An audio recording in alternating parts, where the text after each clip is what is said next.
Dans un monde qui se noie dans la corruption et la violence, quelque chose d'extraordinaire se produit. Dieu voit le chaos de l'humanité et choisit un homme, Noé, juste, inébranlable, différent des autres. Dieu donne une tâche à Noé, construire une arche. Pas un bateau, mais un vaisseau de survie, 300 coudées de long, 50 de large. Un navire d'espoir dans une mer de désespoir. Avec des mains guidées par la foi, Noé obéit. Jour après jour, le bois est coupé. Les poutres sont façonnées, sous le regard perplexe des voisins. Les animaux se rassemblent, pas par accident, mais dans un but précis. 2 par 2, chaque être vivant, les éléphants, les colombes, les lions, même la plus petite souris, entre dans l'arche. Le monde retient son souffle. Puis, le ciel s'assombrit. 7 jours passent. Soudain, les fontaines des profondeurs jaillissent. La pluie tombe, non pas en gouttes, mais en nappes, implacables, interminables, pendant 40 jours et 40 nuits.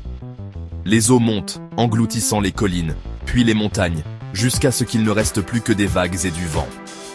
L'arche flotte, une île solitaire dans un monde purifié. À l'intérieur, Noé attend. 150 jours, entouré de silence et d'espoir. Il envoie un corbeau. Il tourne en rond, mais ne revient pas. Puis, une colombe. Quelques jours plus tard, elle revient, une branche d'olivier dans son bec. La vie a recommencé.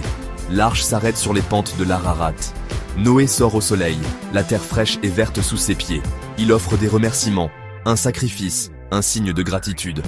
Dieu répond, non pas avec le tonnerre, mais avec de la couleur. Un arc-en-ciel s'étire dans le ciel. Une promesse est faite, jamais plus la terre ne sera détruite par un déluge. L'arc-en-ciel devient un symbole d'espoir et d'alliance. L'histoire de Noé est plus qu'une simple survie. C'est une histoire de renouveau, de justice et du devoir de prendre soin de la création. Le déluge emporte ce qui était brisé, permettant un nouveau départ. Et ça me rappelle, et à vous aussi, qu'après chaque tempête, il y a une chance de changement et d'espoir.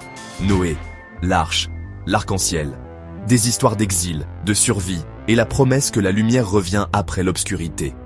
Si vous voulez explorer d'autres histoires anciennes qui ont façonné notre monde, abonnez-vous dès maintenant et rejoignez-moi dans ce voyage épique.